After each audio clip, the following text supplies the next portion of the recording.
Imagine a world gripped by relentless famine, where the earth offers no solace, and the heavens remain silent. Could desperation drive humanity to the unthinkable, sacrificing its own to appease unseen forces, or worse, to simply survive? We delve into a disturbing hypothesis that in some prehistoric societies, human sacrifice wasn't just ritual, but a brutal, pragmatic solution to resource scarcity. The mists of prehistory conceal countless struggles for survival, epochs where the line between life and death was razor-thin. Archaeological records offer tantalizing glimpses into societies grappling with environmental catastrophes.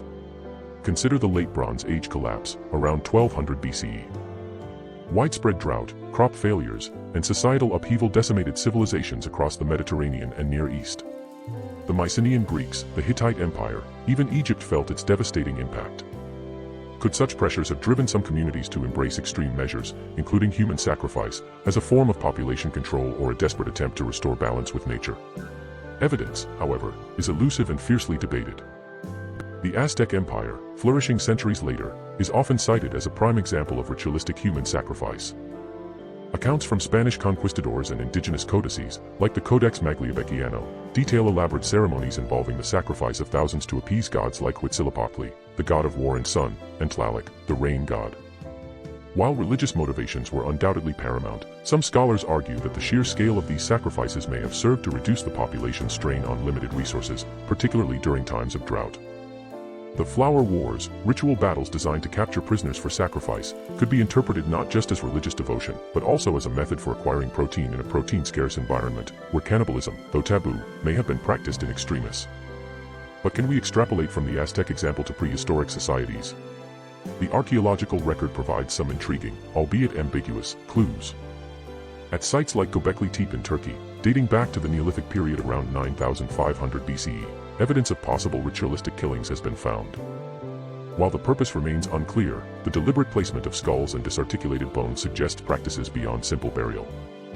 Similarly, in some European megalithic tombs, evidence of cannibalism and ritualistic deposition of human remains has been interpreted as potentially linked to fertility rituals or attempts to appease ancestral spirits during periods of agricultural hardship. The bog bodies of northern Europe, preserved in peat bogs for millennia, sometimes display signs of violent death and may have been offered as sacrifices to appease deities associated with the land and its bounty. The Windabi girl and Graubeil men are two prominent examples. However, alternative explanations abound. Human sacrifice is often interpreted through a religious lens, as a means of communicating with the divine, ensuring cosmic order, or reinforcing social hierarchies. The act of sacrifice, whether human or animal, was believed to imbue the community with power and connect them to the supernatural realm. Moreover, even in resource-scarce environments, societies developed alternative strategies for managing population and resources. These included infanticide, geronticide, the killing of the elderly, migration, and the development of more efficient agricultural techniques. The adoption of irrigation systems, crop rotation, and the domestication of new plants and animals allowed communities to increase food production without resorting to extreme measures. The ethical implications of the resource management hypothesis are profound.